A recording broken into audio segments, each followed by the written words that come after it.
of facts and of cases, and it's just a wellspring of knowledge on this topic, and is unafraid to talk about it in some pretty kind of iconoclastic ways, and has been doing so since his UFOs and the National Security State series, which is I think canonical reading in ufology, and everyone should read that.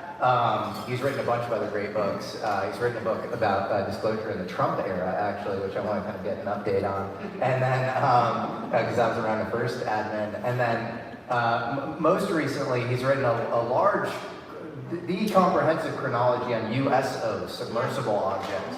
And it's come out in its first volume, and it's fantastic, and you should all buy it. And Richard, thank you for being here. Thank you, Jim. Thank you.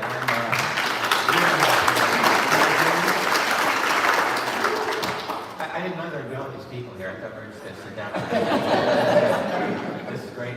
And I'm hoping my voice holds out for this, because at these types of events, you come in and it's just nonstop running my mouth. But I'm really looking forward to this. Well, people want to hear from you, so keep running your mouth. But one question, I kind of want to start actually, because you are so deep on UFOs. You've gone through so many cases. And in UFOs and the National Security State, you bring up this idea of a breakaway civilization.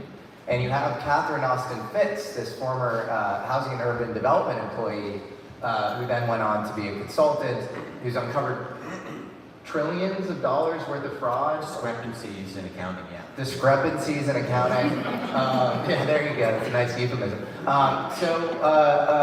What is a breakaway civilization, and what is the nature of the contact that we're seeing? Yeah, I haven't talked a lot about the idea of a breakaway civilization in a little while, but I still think it's probably true. And just to give a background, it was a phrase that I coined, I don't know, about almost 20 years ago now. I do a lot of reading of other types of historians, and I was reading a historian named Arnold Toynbee. Some of you know of him. He writes meta-histories of civilizations, and I was kind of in that headspace.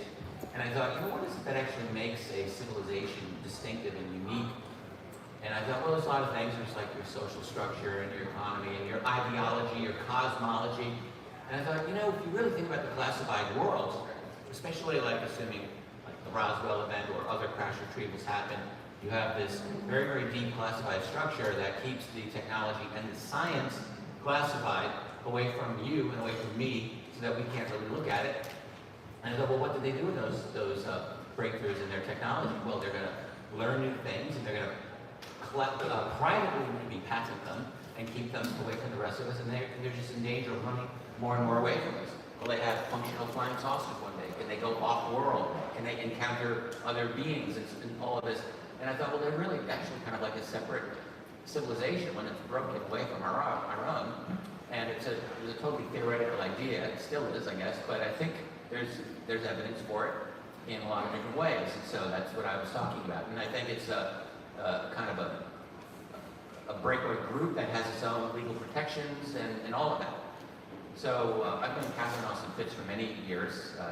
Absolutely admire her work. She's a brilliant financial expert, you could say. She served with the first George Bush Senior administration back in the late 80s, early 90s as Assistant Secretary of Housing and Urban Development. She told a really a story. It should be funny, but it's actually really tragic. She said, when I went into HUD, I said, I want to look at the accounting, I want to look at all the books. And they said, well, no, you're not authorized to see that. She says, the hell, I'm not authorized to see that.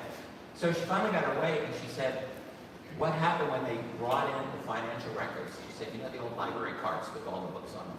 She said they wheeled in one after another, filled, stacked with papers, like organized, disorganized, and she's like, God could not pull this apart. She said, you need the greatest accountants in the world to undo this god-awful mess. And she concluded, like, this whole system is designed so that it is impossible to audit. And that was her start. And then she goes through 4 years of that, and she had her own amazing, tumultuous journey dealing with analyzing the U.S. government, and then eventually looking into, she wrote a really great paper called The Myth of the Rule of Law. I highly recommend it. And then she told a really interesting story about, I think in 1998, she was invited by a gentleman named John Peterson of the Arlington Institute.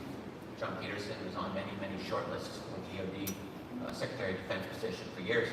And she wrote about this, and he said, we're doing a little get-together of a mini conference to discuss what it would be like in a world where extraterrestrials are openly acknowledged as living among us. And she said the biggest regret in my life was not doing that. She was afraid because at that time, she was looking at connections of U.S. government and drug trafficking, intelligence